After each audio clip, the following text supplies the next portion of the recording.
Vamos para mais um exemplo de for. Vamos fazer um Ctrl C, Ctrl V disso aqui para aproveitar pelo menos essa parte aqui.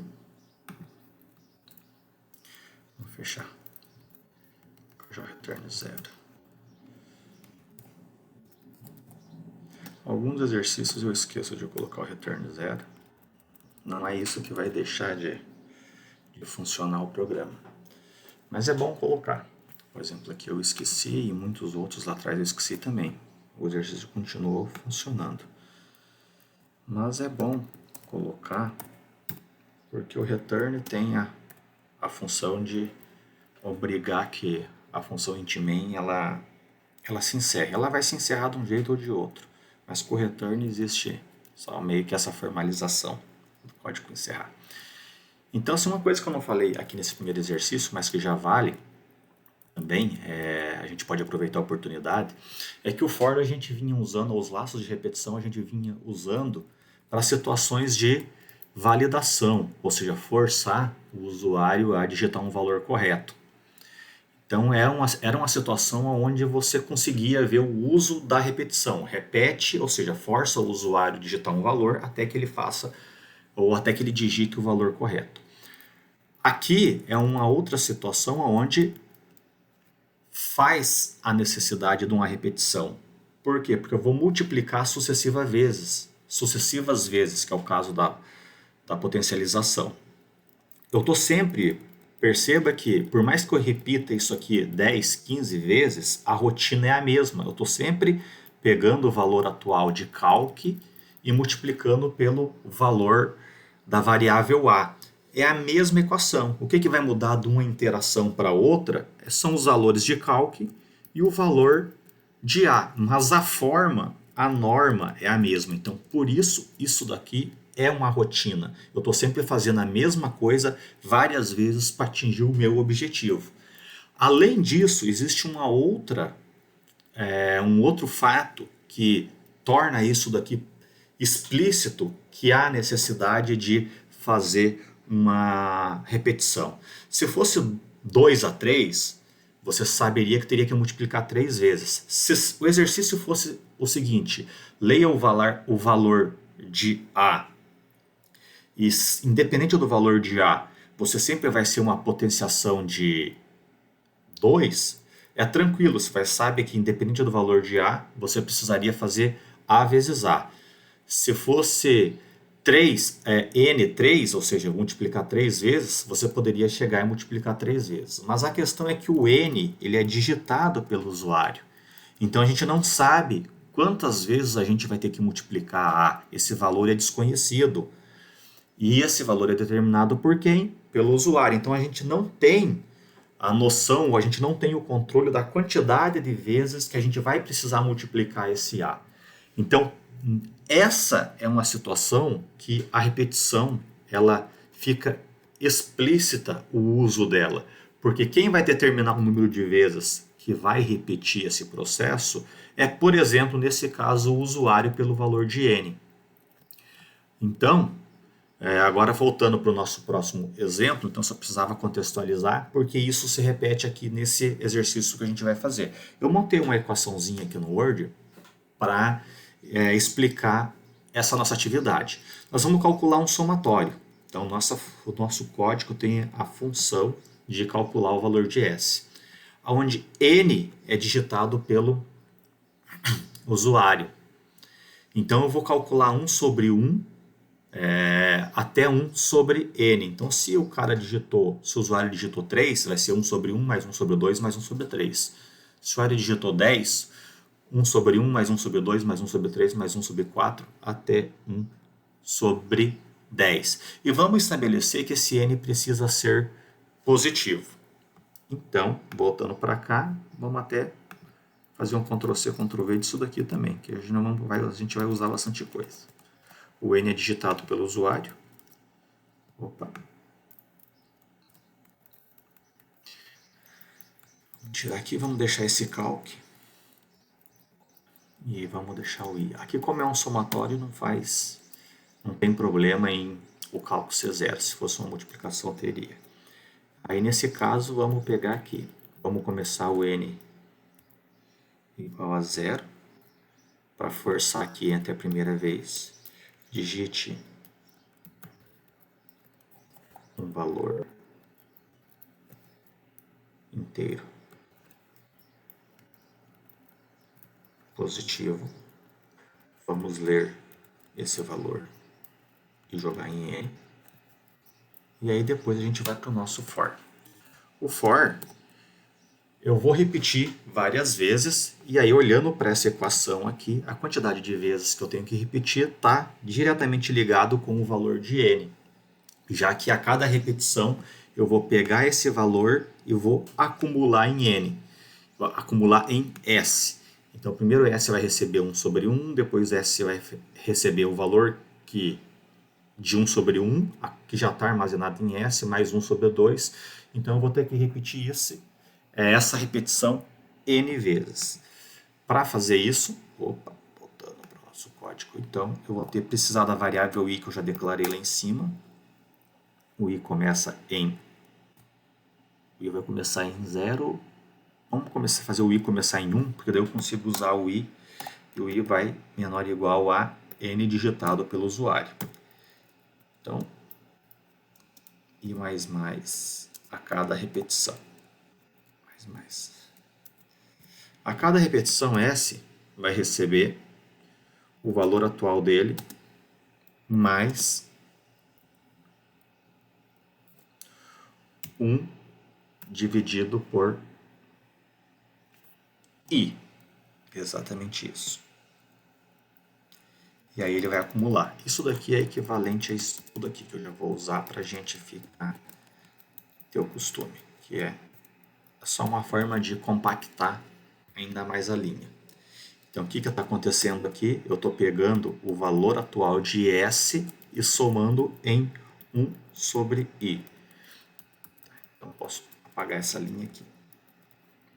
Aqui eu tenho um problema inicial, mas antes de falar desse problema, vamos tentar simular o que vai acontecer.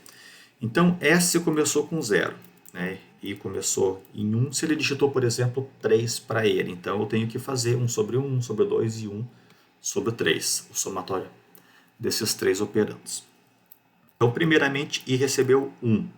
Ele vai pegar e vai fazer I1 sobre I vale 1. Então, vai fazer essa divisão e vai jogar para S. Vai repetir. Antes de repetir, ele atualiza. Então, I vai para 2. Vai ser verdadeiro isso daqui, ele volta. Ele vai pegar o valor da operação anterior, que já está em S, e vai somar com I sobre 2. O I agora vale 2. Vai repetir de novo, vai acumular, vai subir para o for, vai incrementar em 3, isso aqui vai ser verdadeiro. Vai pegar o valor acumulado de S e vai somar com 1 sobre I. Nesse caso, o I vale 3, então ele vai calcular I sobre 3 e vai adicionar em S. Aqui eu tenho um probleminha, que eu vou imprimir aqui o resultado para vocês. Vou fazer um Ctrl C aqui para a gente ganhar tempo.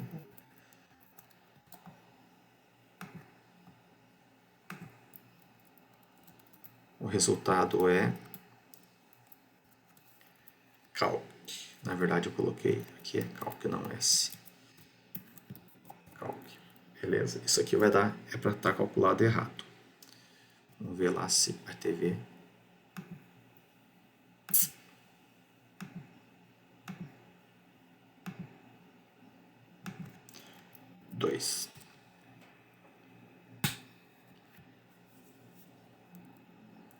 Então, se eu pegar e digitar 2 para N, ele vai jogar o quê? O valor 1. Isso está bem errado, tá? Porque se a gente pegar lá 1 sobre 1 vai ser 1, 1 sobre 2 é meio, deveria aparecer 1.5 aqui na tela. Isso não vai acontecer. O primeiro erro está na variável calc, que é inteira. Então, nunca vai imprimir um ponto flutuante, vai imprimir um inteiro. Então, vamos colocar float calc. Ainda assim, vai ter erro, que eu vou deixar para a gente ver junto. Então, bom, calc já é um ponto flutuante. Vou pegar, colocar aqui um F de ponto flutuante. Vamos rodar. O que está dando de erro aqui? Tá, porque a variável, tenho duas variáveis com o mesmo nome. Não posso. Posso ter uma variável. Vamos usar com 0 e rodei. Vamos lá. 2. O que aconteceu? 1.0. O 1 agora, o cal, que é um ponto flutuante, apareceu as casas decimais, mas o cálculo está errado. Deveria ser 1,5. E aonde está acontecendo esse problema? Está vindo daqui. Infelizmente, nós temos uma situação que é o 1, do jeito que está, ele é um inteiro. O i, ele é um inteiro, porque a gente declarou o i como inteiro, e uma operação matemática envolvendo inteiros, ele vai ser inteiro. Então, 1 sobre 1 vai dar 1, vai jogar em calc, na próxima repetição ele vai pegar 1 sobre 5, 1 sobre 2, que daria 0,5. Mas como esse 1 é inteiro e o i, que é 2, também é inteiro, ele vai desprezar a casa decimal. Então, 1 sobre 2, para esse cálculo, vai ser 0. Daí ele vai pegar o 0 e vai acumular em calc. Nós temos um problema. Como a gente faz para resolver isso? Uma forma é, se um dos termos da operação for um ponto flutuante, o resultado vai ser um ponto flutuante. Então, eu posso fazer isso daqui. Ele já vai ser 2. Já vai ser 1,5. Já calculou certo. Por quê? Porque o 1.0 é um ponto flutuante, o i é um inteiro, uma operação matemática envolvendo inteiro e ponto flutuante vai dar um ponto flutuante. A outra forma é deixar o 1 como inteiro, pegar isso daqui, vou colocar float, que também é para funcionar, vamos executar antes de eu explicar. 2, 1,5. O que eu fiz? Aqui eu estou dizendo o seguinte, eu estou pegando o i e estou transformando ele só para esse cálculo, somente para esse cálculo que está em azul, em ponto flutuante. Depois que esse cálculo é feito, o i continua sendo inteiro. A gente chama de cast, ou typecast, fazer uma mudança de tipo de dado de uma variável. Então eu estou fazendo um typecast aqui do i, que é mudar o tipo dele. Eu estou mudando o tipo do i de inteiro para ponto flutuante só para fazer esse cálculo. Porque daí eu sei que o i sendo ponto flutuante, sendo dividido pelo 1, que é o inteiro, vai dar um cálculo do ponto flutuante. Então, é uma forma de resolver isso. Posso fazer typecast aqui, dessa forma. Então, ele vai calcular isso daqui, que vai ser um resultado inteiro, e vai transformar num ponto flutuante. Só que isso não resolveria o nosso problema. Por que não resolveria? Se eu pegar 1 sobre 2, o 1 é inteiro, o 2 vai ser inteiro, ele vai gerar um zero disso, ele vai pegar só a parte inteira, vai pegar esse zero e vai transformar em ponto flutuante. Continuo tendo problema de precisão. Então não posso fazer um cast da operação. Vamos fazer um cast só daqui, pegar o i e transformar ele em ponto. O i não, pegar o 1 e transformar, colocar ele na notação de ponto flutuante. Com isso a gente vai resolver o nosso problema. E se a gente colocar agora o n para 3, 1.83. Se a gente colocar para dar 10, deu 2.92. Então funcionou. Aqui de novo, o importante é, como eu não sei quantas vezes eu vou ter que repetir esse somatório, o número de vezes que essa repetição se repete para fazer esse somatório é determinado pelo usuário. Então, como esse controle está na mão do usuário, mais um exercício que justifica o uso da repetição. Poderia usar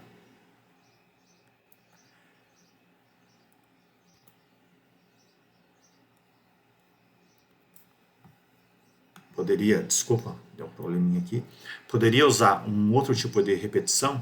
Poderia, mas o for é o mais apropriado porque deixa o código mais compacto. Então, com isso a gente faz aí a nossa conceitualização das estruturas de repetição e nos próximos passos a gente vai começar a ver vetores. e vetores a gente usa muita repetição, principalmente o for. Até o nosso próximo encontro.